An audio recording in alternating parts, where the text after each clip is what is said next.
find out more about the 13th Amendment to the Constitution and its relevance to the present day in Sri Lanka, Tarika spoke to Dr. Jayampathy Vikramaratne, the senior advisor to the Ministry of Constitutional Affairs and National Integration. With the war reportedly in its final stages, the need for a political solution to the conflict is becoming increasingly apparent. The APRC has suggested the full implementation of the 13th Amendment as this political solution. Can you give us a brief overview of the 13th Amendment and its relevance to the national problem? Firstly, the APRC has suggested the full implementation of the 13th Amendment only as an interim measure. Their final proposals are yet to come, and one hopes that the APRC will propose something which is really attractive to the ordinary Tamil people. The 13th Amendment to the Constitution provides for limited devolution of legislative and executive powers to provincial units.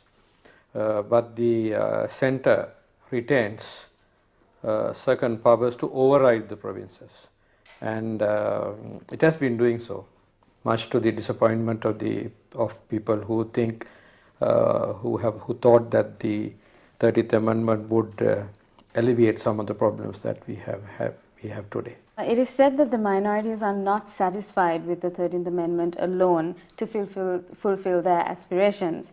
What more does the government need to do, in your opinion, to gain the confidence of the minorities?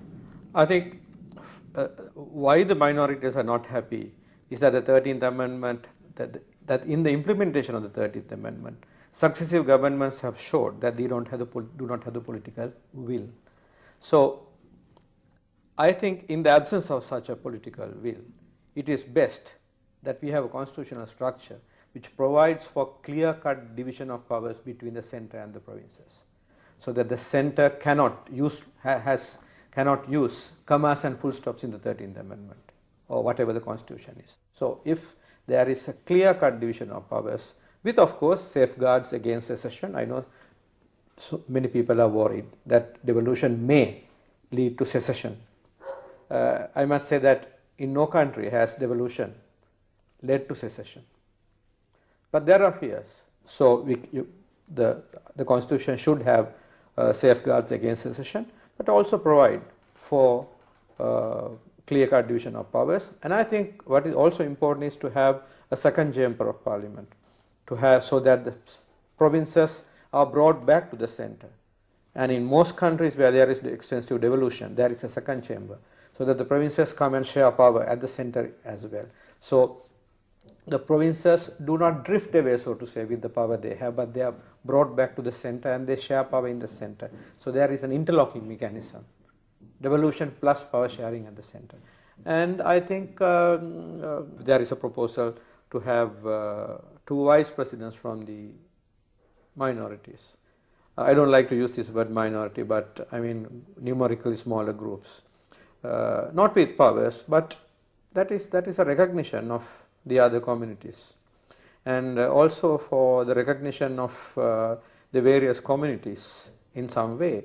The majority report of the experts panel appointed by the President, to which I was a signatory, also proposed that the various communities be recognized as constituent peoples of Sri Lanka. So the people of Sri Lanka to be composed of constituent peoples of Sri Lanka. Nothing follows from it, but legally nothing follows from it, but it is a recognition of the various communities and their cultural identities. The 13th Amendment has had continuous opposition from certain sections. Some of them are even within the government itself. Do you think that this will have an effect on the way the government implements the 13th Amendment? The government, and I say successive governments, have not implemented the 13th Amendment. It's 1 year since the APRC proposed that the 13th Amendment be implemented fully as an interim measure. Nothing has happened, not a single step has been taken. After the military marginalization of the LTT, which is likely to happen, people who are interested in a political solution will press for such a solution. But at the same time, as you said, there will be people who are against any devolution, any accommodation with the any accommodation of the numerically smaller groups, the so-called minorities. and the government will have to take a clear stand. If the government fails to take such a clear stand and tell its allies that, look, we need to have an attractive political solution, because if you don't have an attractive political solution, all what is gained on the military front will be lost in the years to come. And there is a possibility, I hope it does not happen, but there is a very good possibility of a reincarnation of Tamil nationalism in the form of violence.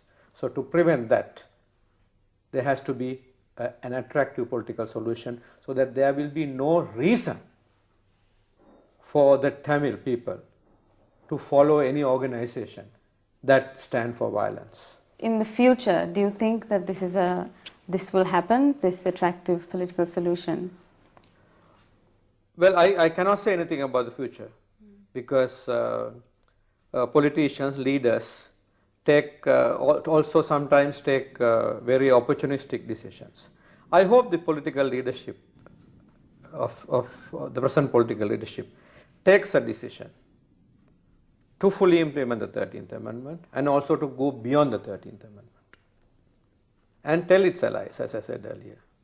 And if the allies continue to press the government against any accommodation of the other communities, then the government will have to take a decision, have a break, and go to the people, convince the people that we have to move forward, the country has to move forward, and that the people have to support the government in achieving a political solution to the ethnic crisis. If you have any comments about the program, please write to us at srilankatoday@yartv.net. Thank you for watching. Until next week, you take care.